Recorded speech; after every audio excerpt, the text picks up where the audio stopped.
La nota roja en la prensa. Acontecimientos que conmocionaron a la sociedad. Esto es Archivos Secretos de Policía. Una estafa, la evasión de impuestos y enriquecimiento ilícito de unos cuantos terminó con la misteriosa muerte de 4 funcionarios públicos.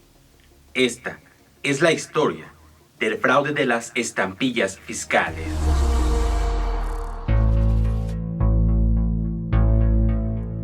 Un suicidio en los separos de la PGR, 3 decesos enigmáticos, calificados como asesinatos por los deudos, 2 intentos de homicidio y amenaza de muerte para el que abriera la boca, en el caso de un fraude de proporciones desconocidas, fueron alimento de enorme expectación pública que fue controlada súbitamente.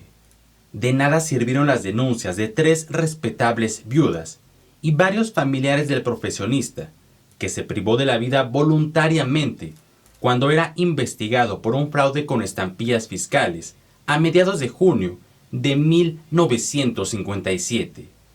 En esa época, se dijo que el sistema para defraudar se heredaba con facilidad y que era relativamente sencillo vender a los filatelistas a precios elevados estampillas postales defectuosas y al público en general timbres fiscales para evadir el pago de impuestos. La Secretaría de Hacienda pidió al doctor Alfonso Quirós que realizara indagaciones especiales y entonces recibió un informe donde se afirmaba que todo el personal inquirido vivía de acuerdo con sus ingresos, cuando era público y notorio que varios jefes poseían casas, terrenos y autos que de ninguna manera hubieran podido adquirir solo con el sueldo. El 26 de diciembre de 1955, el contador Francisco García Gutiérrez le dijo a su familia que llevaba una bomba atómica en el portafolio y se refería al enorme fraude que se perpetraba desde 1934 en los talleres de impresión de estampillas y valores. La información jamás llegó a la Secretaría de Hacienda por conducto del señor García, pues fue interceptado y agredido brutalmente por 2 individuos, quienes le quitaron documentos y dinero. Con enorme esfuerzo, pudo llegar hasta las cercanías de su domicilio y posteriormente trasladado a la Cruz Roja, víctima de conmoción cerebral por probable fractura de cráneo. Nada pudo declarar sobre el mortal ataque, puesto que 2 días después falleció en un hospital particular, a donde había sido trasladado con responsiva médica, y para evitar la autopsia de ley, la viuda suplicó y obtuvo un certificado de defunción a consecuencia de una embolia causada por trance no traumático. Por coincidencia con otros casos, el contador García Gutiérrez, quien decía haber sido amigo del general Álvaro Obregón y León Trotsky, entre otros personajes históricos, falleció cuando gozaba de vacaciones. Y cosa rara, los enviados de talleres, lo primero que preguntaron al llegar fue si había hablado y sobre qué tema. María del Socorro García, hija de la víctima, denunció lo siguiente a través de la prensa.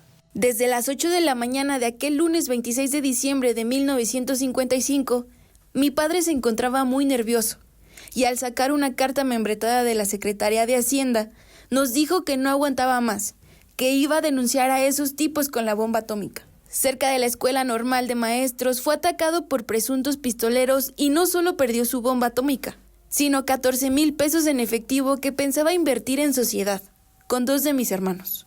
Tras la muerte del contador, llegaron varias personas desconocidas, pero perfectamente informadas del movimiento en los talleres de impresión de estampillas y valores, donde, según los documentos, estaban los autores intelectuales y los asesinos. Inmediatamente, el señor Antonio Zúñiga se amparó ante el juez federal, el licenciado Clotario, y quien tenía razón el funcionario, porque fue de los más señalados en torno a lo que ahora se calificaría como enriquecimiento ilícito. Según sus críticos, el señor Zúñiga poseía bienes que jamás hubiera podido comprar con sus ingresos legales. El doctor Quirós informó que 2 años antes se había practicado una auditoría, cuyo resultado puso en manifiesto que había una sobreproducción no autorizada por la Secretaría de Hacienda. La Procuraduría Fiscal, al intervenir, señaló como presuntos responsables a Antonio Zúñiga y Jorge Pedrajo, sin poderles comprobar las irregularidades, ya que no se registró alguna sustracción de bienes para venderlos en el mercado.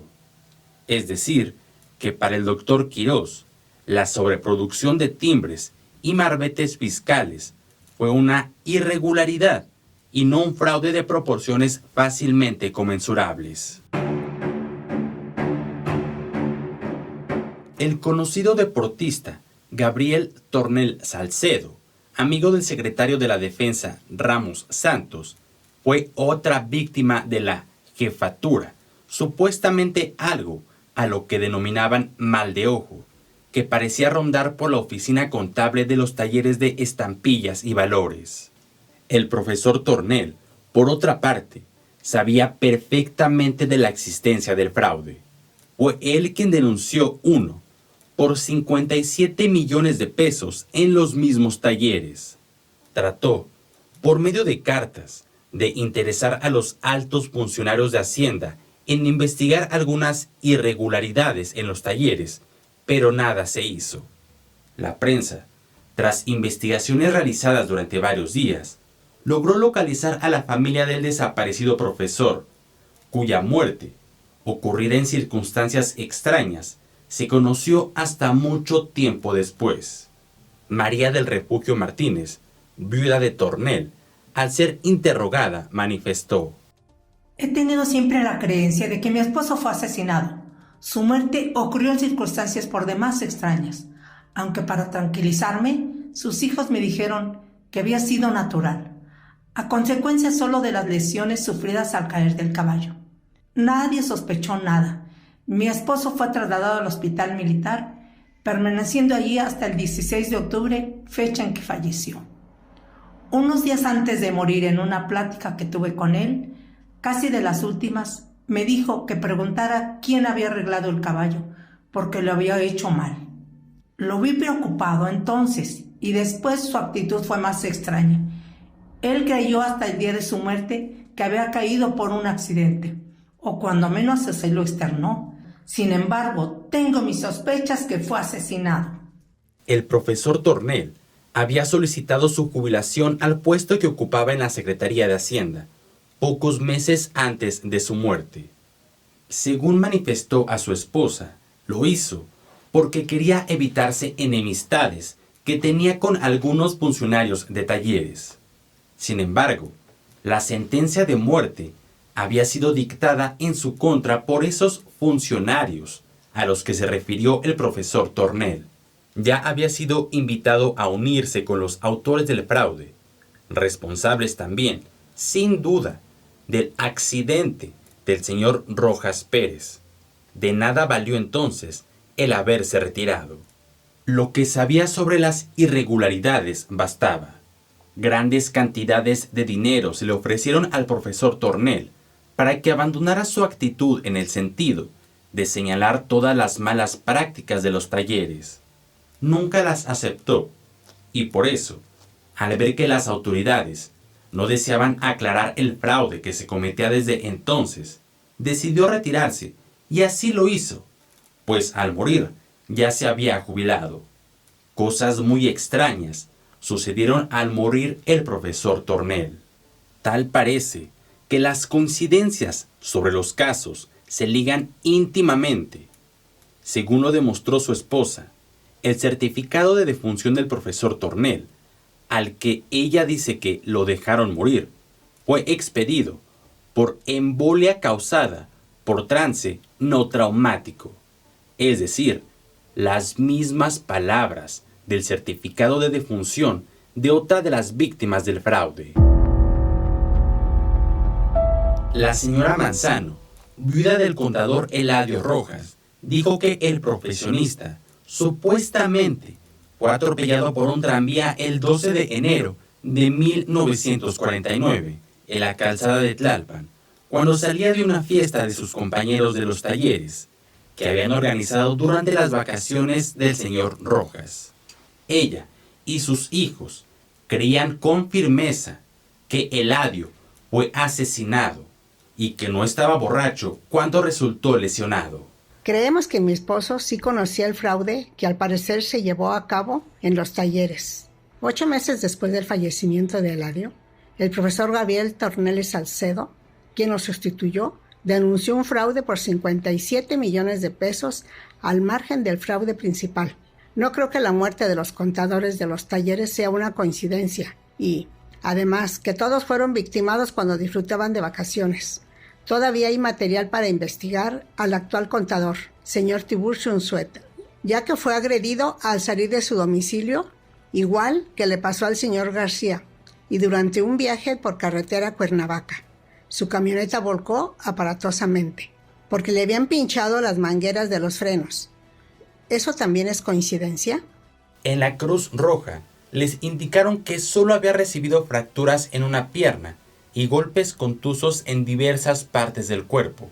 Sin embargo, a las 23 horas del mismo día, Eladio falleció a causa de la anemia aguda que padecía. El acta señalaba claramente que no había tal estado de ebriedad y que no se sabía cuál era la causa por la que había bajado de la parada del tranvía, cuando no tenía ninguna necesidad para ello. Otro eslabón en la cadena de decesos, por el supuesto fraude en los talleres multicitados, se agregó al contador José de Jesús Eutimio, al suicidarse con su propio cinturón en los separos de la Procuraduría General de la República, en tanto que otra empleada federal era interrogada en relación con la venta de timbres fiscales a menor precio del oficial. Mientras tanto, la Secretaría de Hacienda señalaba que la Procuraduría Fiscal y el Banco de México no habían encontrado que se hubiera cometido un fraude con estampillas fiscales. Respecto a la posible comisión de 4 asesinados para encubrir el fraude, el secretario de Hacienda dijo que ese aspecto del caso ya había sido puesto en manos del Ministerio Público. En cuanto al suicida, la Dirección Federal de Seguridad había llegado a una empresa refresquera, donde prestaba sus servicios el contador José de Jesús Eutimio, y abrieron por fuerza su escritorio, donde encontraron 500 pesos en timbres fiscales, los cuales recogieron. Con la muerte del principal responsable de la venta fraudulenta de estampillas fiscales, José de Jesús Eutimio, a quien se acusó de abuso de confianza, terminó, de hecho, la investigación en torno a este caso, ya que contra sus cómplices no había cargo alguno. Con Eutimio trabajaban Juan Miró, Eugenio Pérez y la señorita María del Carmen González, empleada de la Oficina Federal de Hacienda número 3, ubicada en República de Chile. El 28 de junio de 1957 cayó por fin el telón que habían tendido en la Procuraduría General de la República, donde, atendiendo a quién sabe qué razones, ocultaron la verdad sobre la investigación que llevaron a cabo y que culminó con la muerte de uno de los inculpados al suicidarse. Pero a los otros 2, ahora detenidos para investigación, tampoco se les haría nada. Estos eran simples particulares, no empleados de la Federación como González, y contra ellos no había una acusación en sí, razón por la que seguramente ese mismo día quedarían en libertad, según se dijo en la Agencia Central del Ministerio Público. Juan Miró aceptó el crimen y dijo que él se encargaba de entregar las estampillas fiscales a las personas que las venderían y que parte de ellas se las quedaba para introducirlas a la empresa refresquera donde laboraba, sin que se dieran cuenta sus jefes. Pérez Monrachel dijo que él le daba a la señorita González las estampillas a efecto de que las vendiera en la ventanilla de la Oficina Federal de Hacienda número 3 y le daba una comisión que por el momento no podía estimar en determinada cantidad de pesos. No aceptó aquello del posible robo, pues afirmó que el suicida le daba 1,000 pesos mensuales por ayudarlo en sus tareas contables y otras cantidades en la venta de las estampillas. Y como se señaló, María del Carmen, que aceptó haber vendido esas estampillas y que dijo haber recibido 800 o 900 pesos por su servicio, no fue consignada, sino que fue puesta en libertad. Así, terminó otro caso de fraude e impunidad en la gran capital mexicana.